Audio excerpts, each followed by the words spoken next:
سورۃ النجم 27واں پارہ ہے، آیت نمبر 19۔ اعوذ باللہ من الشیطان الرجیم، بسم اللہ الرحمن الرحیم۔ افرأیتم اللات والعزى ومناة الثالثة الأخرى ألكم الذكر وله الأنثى تلك إذا قسمة ضیزی۔ صدق اللہ العظیم۔ اللہ جل شانہ کفار مشرکین کے حوالے سے رد فرماتے ہیں ان کے دو قسم کی باتوں پر۔ ایک تو انہوں نے اللہ کو چھوڑ کے اللہ کے غیر کو معبود بنا کے رکھا ہوا تھا، اور دوسرے نمبر پر وہ اللہ جل شانہ کے لیے بیٹیاں ثابت کرتے تھے۔ اس لیے پہلی بات کے حوالے سے اللہ فرماتے افرأیتم اللات والعزى، کیا آپ دیکھتے ہیں لات اور عزیٰ کو، ومناة الثالثة الأخرى، اور اس کے علاوہ تیسرا بت جو کہ منات ہے جن کی یہ لوگ عبادت کرتے رہتے ہیں۔ یہ اللہ جل شانہ کے ساتھ اللہ کے غیر کو عبادت میں شریک ٹھہراتے تھے۔ جب ان سے کہا جاتا تھا آپ ان کی عبادت نہ کریں، آپ کیوں ان کی عبادت کرتے ہیں؟ کہتے تھے جی اللہ کے ہاں بڑے قریب ہے اور قیامت کے دن یہ ہماری سفارش کریں گے۔ پہلے تو قیامت مانتے نہیں تھے، اور اگر کہیں پر قیامت کا وقوع ہے اور واقعی اس طرح کا کوئی عذاب ہو تو پھر یہ ہمارے سفارشی ہوں گے، اس لیے ہم ان کی عبادت کرتے رہتے ہیں۔ پھر یہ لات اور عزیٰ اور منات تین قسم کے بت تھے، یہ مختلف مقامات میں پائے جاتے تھے۔ لات یہ بنو ثقیف قبیلہ طائف میں سے، یہ ان کا معبود تھا، انہوں نے اپنے لیے خاص رکھا تھا۔ اور عزیٰ یہ ایک اور بت ہے جو کہ قریش اور بنو کنانہ اس کو اپنے لیے معبود بنا کے رکھے ہوئے تھے۔ اور منات یہ اوس اور خزرج، یہ دو قبیلے مدینہ میں آباد، ان لوگوں نے اس کو اپنے لیے معبود بنا کے رکھا ہوا تھا۔ یہ لات اور عزیٰ بعد کے بت ہیں، اور یہ جو منات ہے یہ آپ صلی اللہ تعالیٰ علیہ وسلم کے زمانے سے 500 سال قبل سے چلا آ رہا تھا، کیونکہ ابراہیم علیہ السلام کے بعد یہ امت جو ہے توحید پر قائم رہی زیادہ زمانے تک، بعد میں دوبارہ بت پرستی کا شکار ہو چکی۔ تو یہ تین قسم کے جو بت ہے، ایک تو قرآن نے ان کا نام لے کر تذکرہ کیا ہوا ہے، دوسرے قسم کے بت وہ نوح علیہ السلام کے زمانے کے حوالے سے پائے جاتے تھے، اس کے بارے میں سورہ نوح کے اندر 29ویں پارے میں اللہ پاک بیان فرماتے ہیں قال نوح رب انہم عصونی واتبعوا من لم یزدہ مالہ وولدہ الا خسارا ومکروا مکرا کبارا وقالوا لا تذرن آلہتکم ولا تذرن ودا ولا سواعا ولا یغوث ویعوق ونسرا۔ یہ 5 قسم کے بت سورہ نوح کے اندر بیان کیے گئے ہیں۔ وہ جو 5 بت تھے تو حقیقت میں وہ نیک انسان تھے، دنیا سے رخصت ہو جانے کے بعد شیطان نے لوگوں کے ذہن میں یہ بات ڈال دی کہ تمہارے یہ بڑے نیک اور صالح لوگ گزر چکے، ان کو یاد رکھنے کے لیے آپ ان کے مجسمے بنا دیں تاکہ بعد میں آنے والوں کو یاد رہے۔ ابتداءً تصویر کا معاملہ حضرت نوح علیہ السلام کے زمانے سے یہ شخص پرستی، آبا پرستی، اور یہ جو ذہنوں کے اندر بت پرستی کا خیال پیدا ہو رہا تھا، یہ اس زمانے سے شیطان نے محنت شروع کی تھی۔ تو شروع میں نیک اور صالح لوگوں کے مجسمے بنائے جاتے تھے، بس ان کو یاد کرتے رہتے تھے۔ پھر آہستہ آہستہ جب وقت گزرتا رہا تو بعد میں آنے والی نسلوں کو ان کے سامنے سجدہ کرنے پہ لگایا گیا اور لوگ بتوں کی عبادت کرنے لگ گئے۔ اس لیے یہاں پر بھی یہ جو تذکرہ کیا جاتا ہے لات کا، تو یہ لات کا معنی ہے جھکنا، اور لات کو بھی لات اس لیے کہا جاتا ہے کہ لوگ یہاں پر آ کر جھکتے رہتے تھے اس پہ۔ تو چونکہ لوگ عمومی طور پر یہ مزاج پہلے سے چلا آ رہا تھا کہ نیک انسان کو یاد رکھنے کے لیے اس کا مجسمہ بناتے تھے۔ تو یہ لات بذات خود نیک انسان تھا، یہ حاجیوں کی بہت بڑی خدمت کرتا رہتا تھا، مہمان نواز انسان تھا اور حاجیوں کو ستو پلاتا رہتا تھا۔ لیکن اس کی وفات پا جانے کے بعد اس کا مجسمہ بنایا گیا اور لوگ اس کی عبادت میں لگ گئے۔ لیکن یہ جو لات ہے یہ بنو ثقیف قبیلہ طائف کے حوالے سے، جب بنو ثقیف قبیلے والے بعد میں اسلام قبول کر چکے پھر اس بت کو مٹا چکے تھے۔ اور یہ جو عزا ہے اس حوالے سے بتایا جا رہا ہے، اس کے دائیں بائیں درخت، تقریباً 3 درختوں کے درمیان یہ بت، اور یہ عزا عزیز کی مؤنث ہے تو یہ شیطانہ ہوتا تھا۔ ان کا عقیدہ یہ تھا کہ اس کے دائیں بائیں قارورتان، 2 بوتلیں ہیں، ایک میں خیر ہے اور دوسرے میں شر ہے، تو یہ اپنے نظر و نیاز لا کر رہتے تھے تو اس پہ خیر اور شر کا اپنا اپنا حصہ لے کر جاتے، کسی کو دونوں حصے مل جاتے، کسی کو ایک کا مل جاتا۔ تو چونکہ آپ صلی اللہ تعالیٰ علیہ وسلم کو جب اللہ جل شان نے غلبہ عطا فرمایا، المغیرہ بن شعبہ رضی اللہ تعالیٰ عنہ کو آپ صلی اللہ تعالیٰ علیہ وسلم نے بھیجا ہوا تھا اور فرمایا کہ جاؤ یہ جو درخت ہے جن کی لوگوں کے ذہن میں یہ بات پڑی ہوئی ہے آپ ان کو کاٹ ڈال دیجئے اور اس بت کو گرا دیجئے۔ لات کو حضرت علی رضی اللہ عنہ کے ذریعے سے گرایا گیا تھا۔ ومنات الثالثۃ الاخری، تو منات کے حوالے سے بھی ہے کہ یہ پچھلے زمانے کا چلا آ رہا تھا۔ تو اللہ فرماتے ہیں آپ دیکھتے نہیں ان 3 بتوں کو، ان لوگوں نے باوجود یہ کہ اللہ نے اپنی قدرت کے دلائل بیان فرمائے ہیں کہ اللہ ہی معبود برحق ہے، اللہ کے سوا کوئی معبود نہیں ہے، اور اللہ جل شانہ صرف دعویٰ نہیں کر رہے ہیں بلکہ اللہ دلائل بیان فرمائے کہ کم از کم معبود تو اس کو بنا دے جس نے اس کائنات کے نظام میں کچھ بنایا تو ہو۔ اب انہوں نے اپنے ہاتھ کے بنائے گئے بتوں کی عبادت شروع کر دی اور صرف دلیل کیا ہے کہ جی ہمارے آباء و اجداد ان کی عبادت کرتے رہتے تھے اس لیے ہم بھی ان کی عبادت کرتے رہتے ہیں۔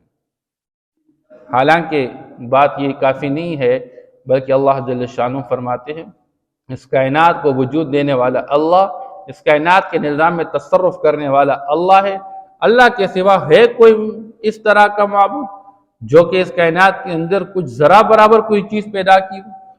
ایک مکھی کے برابر بھی کوئی چیز کسی نے پیدا کی ہے؟ اللہ فرماتے ایک جگہ پہ کہ مکھی پیدا کرنا تو بہت دور کی بات ہے، ان کے سامنے یہ جو اپنے نذرانے رکھتے رہتے ہیں اور مکھیاں آ کر پر بیٹھ رہتی ہیں، یہ مکھیوں کو بھی وہاں سے ہٹا سکتے ہیں، اور اگر مکھی وہاں سے کوئی چیز اٹھا کر لینا چاہے تو یہ اسے چڑھا نہیں سکتے۔ جب اتنے بے بس ان کے معبود ہیں تو پھر ان کے کیا نفع دینے والے اور کیا ان کو نقصان سے بچانے والے ہیں؟ نفع دینے والے تو اللہ ہے، نقصان سے بچانے والے تو اللہ ہے۔ اس لیے اللہ فرماتے ہیں کہ یہ بڑے عجیب لوگ ہیں کہ دلائل کی بنیاد پر جو بات سمجھائی جا رہی ہے اس کو تو یہ حاصل نہیں کرتے اور بغیر دلیل کی بات کے پیچھے لگے ہوئے ہیں۔ الکم الذکر ولہ الانثی، پھر تقسیم کرتے تھے کہ جی یہ فرشتے جو ہے یہ اللہ کی بیٹیاں ہیں، اور نعوذ باللہ جب پوچھا جاتا تھا کہ تم اللہ کے لیے اولاد ثابت، کسی نے عزیر علیہ السلام کو اللہ کا بیٹا قرار دیا، کسی نے عیسیٰ علیہ السلام کو اللہ کا بیٹا قرار دیا، یہودی اور عیسائیوں نے، اور مشرکین مکہ نے فرشتوں کو اللہ کی بیٹیاں قرار دی۔ جب پوچھا جاتا تھا کہ پھر سسرال کہاں ہے اللہ کا، تو کہتے ہیں جنات اللہ کے سسرال میں سے ہیں۔ اس درجے بات کرتے رہتے تھے، اور اللہ جل شانہ فرماتے ہیں تلک اذا قسمۃ ضیزیٰ، یہ جو تم تقسیم کرتے ہو یہ تو بڑی ناحق تقسیم ہے، کہ اپنے لیے تو بیٹی کے بارے میں خبر سننا گوارا نہیں کرتے ہو، ذلت کے مارے پھر یا تو گھر سے نہیں نکلتے ہو یا اپنے معاشرے سے ہٹ کر چھپ کے زندگی گزارتے رہتے ہو، یہاں تک کہ اس بچی کو زندہ درگو کر کے تم کام تمام کر لیتے ہو۔ اپنا حال تمہارا تو یہ ہے کہ اپنے لیے بچی کا خبر سننا بھی گوارا نہیں، اور اللہ کے لیے بچیاں ثابت کرتے ہو اور اپنے لیے بیٹے۔ ان ہی الا اسماء سمیتموها انتم وآباؤکم، اللہ فرماتے ہیں یہ صرف نام ہی ہے، ان کی حقیقت کوئی نہیں ہے، نہ لات کی کوئی حقیقت، نہ عزا کی کوئی حقیقت، نہ منات کی کوئی حقیقت، نہ اللہ کے فرشتوں کو اللہ کی بیٹیاں قرار دینے کی کوئی حقیقت ہے، بس یہ تم نے نام رکھے ہوئے ہیں اور تمہارے آباء و اجداد نے یہ نام رکھے ہوئے ہیں، بس بات چلی آ رہی ہے۔ ما انزل اللہ بہا من سلطان، اللہ نے تو ان کے معبود ہونے پر یا فرشتوں کو اللہ کی بیٹیاں قرار دینے پر اللہ نے کوئی دلیل نازل نہیں فرمائی ہے، اللہ کی طرف سے کوئی دلیل آئی نہیں ہے۔ تم کیوں ان کو اللہ کے ساتھ شریک قرار دیتے ہو اور اللہ کے ساتھ معبود ٹھہراتے رہتے ہو؟ ان یتبعون الا الظن، اللہ فرماتے حقیقت یہ ہے بس یہ ان کا ذہنی ایک گمان ہے، ورنہ حقیقت اس میں کوئی نہیں ہے۔ یہ پیروی نہیں کرتے ہیں مگر ایک گمان کی، وما تہوی الانفس، اور یہ ان کے نفس کی خواہشات ہے کہ نفس جو چاہتا ہے تو بس یہ اسی کو پورا کرنے میں لگے ہوئے ہیں۔ نفس نے کہہ دیا کہ لات کی عبادت کرو تو یہ کر رہے ہیں، نفس نے کہہ دیا عزا کی عبادت کرو تو یہ کر رہے ہیں، نفس نے کہہ دیا منات کی عبادت کرو تو یہ کر رہے ہیں۔ وَلَقَدْ جَاءَهُم مِّن رَّبِّهِمُ الْهُدَىٰ، ایک طرف یہ ظنی اور گمانی اور خیالات کی دنیا میں ڈوبے ہوئے ہیں اور بغیر کسی دلیل کی ایک بات کے پیچھے لگے ہوئے ہیں اور نفس کے خواہشات کو پورا کرنے میں لگے ہوئے ہیں، اور دوسری طرف اللہ کی طرف سے ان کے پاس ہدایت نامہ آیا ہوا ہے، قرآن کی شکل میں، پیغمبر کی شکل میں ان کے پاس ہدایت آئی ہوئی ہے، یہ اس پیغمبر کی بات کو ماننے کے تیار نہیں ہے، قرآن کی بات کو دلائل کی روشنی میں ماننے کے تیار نہیں ہے۔ ام للانسان ما تمنا، اچھا تو پھر انسان جب اللہ کے بھیجے گئے ہدایت کو قبول کرنے کے لیے تیار نہیں اور اپنے خیالات کی دنیا میں ڈوب کر اپنی گمان کے مطابق باتوں میں لگا ہوا ہے، تو کیا انسان کے لیے وہ کچھ ہوگا جو یہ چاہے گا؟ نہیں، ایسی کوئی بات نہیں ہے۔ انسان چاہے تو میرے لیے بیٹے ہوں گے، انسان چاہے تو جس کو اپنے لیے معبود بنا دے، انسان چاہے تو جو اس کے لیے سفارش کر دے۔ یاد رکھے قیامت کے دن سفارشی وہ ہوں گے جن کو اللہ اجازت دیں گے، اور ان کے حق میں شفاعت قبول ہوگی جو کم از کم کلمہ توحید تو پڑھ چکا ہوں۔ اس لیے جس نے کلمہ نہیں پڑھا ہوا ہے، بغیر کلمے کے دنیا سے رخصت ہو گیا، اس کے بارے میں تو کسی کو شفاعت کا حق حاصل ہی نہیں ہے۔ تو انسان کو اس کی خواہشات کے مطابق نہیں نوازا جائے گا، بلکہ انسان کو اس چیز سے نوازا جائے گا جو اللہ چاہیں گے۔ ام للانسان ما تمنا فللہ الآخرۃ والأولیٰ، بس اللہ ہی کے لیے ہے دنیا اور آخرت، یعنی آخرت میں اور دنیا میں جو کچھ ہوگا وہ اللہ کے چاہنے سے ہوگا، انسانوں کے چاہنے سے کچھ نہیں ہوگا۔ جو اللہ چاہیں گے تو وہی ہوگا۔ اس لیے دنیا کے حالات اور آخرت کے حالات کا تعلق اللہ نے اپنے امر سے جوڑ کے رکھا ہوا ہے۔ تو جو اللہ چاہیں گے، اللہ جس کو عزت دینا چاہے، اللہ جس کو نفع دینا چاہے، اللہ جس کو کامیاب کرنا چاہے، اللہ جس کے بارے میں شفاعت کی اجازت دے دے، وہی انہی کے حق میں شفاعت کی جا سکے گی، اور وہی لوگ شفاعت کر سکیں جن کو اللہ وہ انبیاء ہوں گے، وہ صدیقین ہوں گے، وہ شہداء ہوں گے، وہ علماء ہوں گے، وہ حفاظ ہوں گے، جن کو اللہ اجازت دیں گے تو وہ لوگ شفاعت کر سکیں۔ یہ معبود یہ تو کوئی قیامت کے دن شفاعت نہیں کر سکیں گے، بلکہ قیامت کے دن قرآن کہتا ہے ان کے یہ معبود کہیں گے جی ہمیں تو کوئی پتہ نہیں کہ انہوں نے ہماری عبادت کی ہے، یہ انکار کریں گے، اور پھر ان کو پھر حسرت ہوگی وہاں پر کہ آج یہ ساری زندگی ہم نے دنیا کی زندگی باقی اور آج یہ انکار کر رہے ہیں۔ بہرحال اللہ جل شان کی دونوں باتوں کو رد کر رہے ہیں، اور اللہ ثابت کر رہے ہیں کہ اس کائنات کے نظام میں جو بات چلتی ہے وہ اللہ ہی کی چلتی ہے، اللہ کی چاہت ہی چلتی ہے، دنیا والوں کی کوئی چاہت نہیں چلتی۔ انسان تو مامور ہے اللہ کے حکم کا، تو جو اللہ جل شانہ حکم دے گے وہی ہوگا۔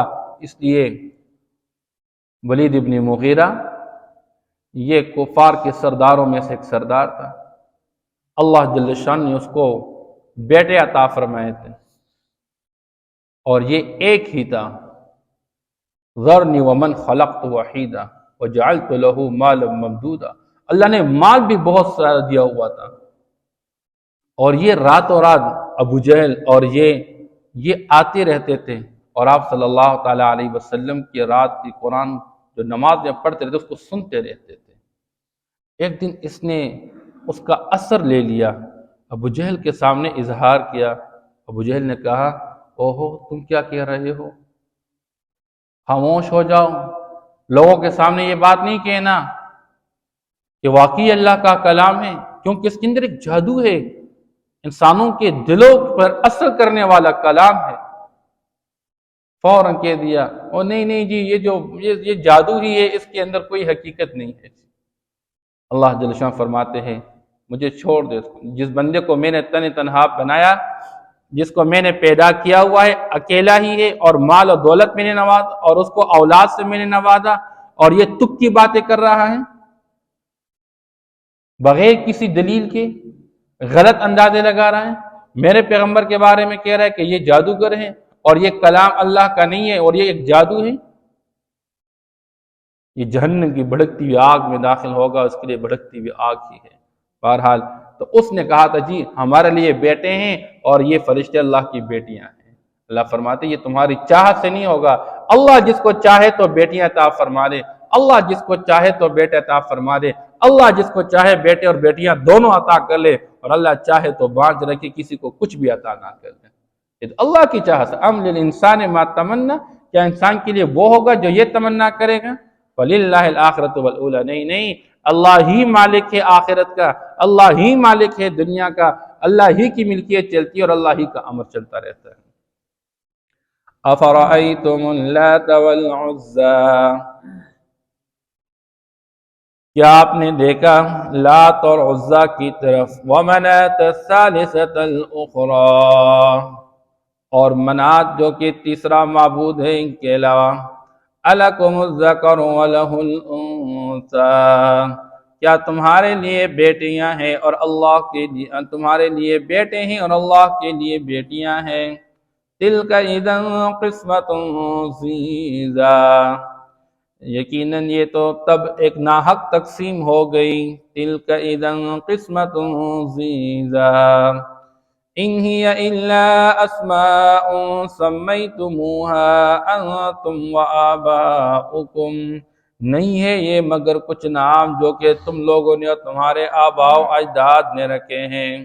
مَا أَنزَلَ اللَّهُ بِهَا مِن سُلْطَانٍ، اللہ جل شانہ نے اس پر کسی قسم کی کوئی دلیل نازل نہیں فرمائی۔ إِن يَتَّبِعُونَ إِلَّا الظَّنَّ، یہ پیروی نہیں کرتے، اتباع نہیں کرتے مگر گمان کا۔